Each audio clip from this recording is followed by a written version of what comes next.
Comment tu t'appelles? Josh. Josh? Allez, vas-y. J'ai une question sur l'enfer. J'ai lu quelque part que C.S. Lewis disait que l'enfer est verrouillé de l'intérieur, comme si les gens choisissent d'être loin de Dieu. Ok, mais vous savez, je lis la Bible et je regarde des passages qui semblent indiquer que l'enfer est plutôt une punition directe pour les gens qui ne suivent pas la C'est mission. une punition, mais ils ont choisi quand même d'être là-bas. Ok, donc, ouais, quelle est votre opinion là-dessus?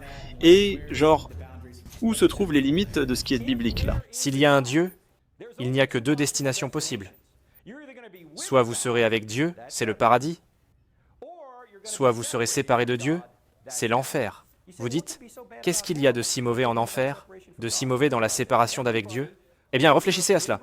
Tout le monde, que l'on soit croyant ou non, fait l'expérience de la grâce commune de Dieu. En d'autres termes, tout le monde connaît l'amour, les relations, un futur, l'espoir d'un avenir. Vous ressentez toutes ces choses. La pluie tombe sur le bon comme sur le méchant. Vous n'avez pas besoin d'être chrétien pour vivre ces choses. C'est la grâce commune. Mais je veux que vous imaginiez un endroit où il n'y a pas d'amour. Il n'y a pas de relation. Il n'y a pas d'espoir. Il n'y a pas d'avenir. Il n'y a qu'un amour froid comme la pierre. L'égocentrisme, le narcissisme. Cet endroit, c'est Washington. Non, non, non, je plaisante, je plaisante. Ça a été comme ça pendant longtemps, mesdames et messieurs.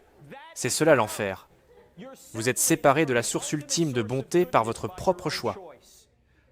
Donc, l'enfer est verrouillé de l'intérieur.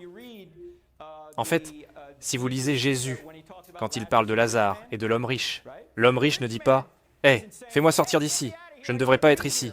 Que dit-il? « Envoie Lazare pour me donner, afin que je me sente mieux ». Il ne dit pas « Je ne devrais pas être ici, en fait ». Il dit d'aller dire à ses frères. Et Jésus dit « Ils ont Moïse et les prophètes, s'ils ne les croient pas. » Ils ne croiront même pas si quelqu'un ressuscite des morts. Alors l'enfer est juste? Parce que pourquoi? Dieu est juste. Alors, cette histoire à laquelle vous avez fait référence dans la Bible, vous avez dit qu'elle est verrouillée de l'intérieur. Cela signifierait-il qu'il est biblique de sortir un jour? S'ils sont en enfer, ils ne veulent pas en sortir. Ils ne veulent pas y être, mais ne voudront pas en sortir. Ils ne veulent pas l'autre alternative, être avec Dieu. Même après... Non, parce que vous voyez, les gens pensent, eh bien comment allions-nous recevoir une punition infinie pour un péché fini? Eh bien c'est contre un être infini. Et d'autre part, qui dit que vous cessez de pécher en enfer? Ok, vous allez continuer votre rébellion contre Dieu en enfer. Nous savons que puisque Dieu est juste, personne ne sera traité injustement. Et tout comme il y a des degrés de récompense au paradis, il y a aussi des degrés de punition en enfer.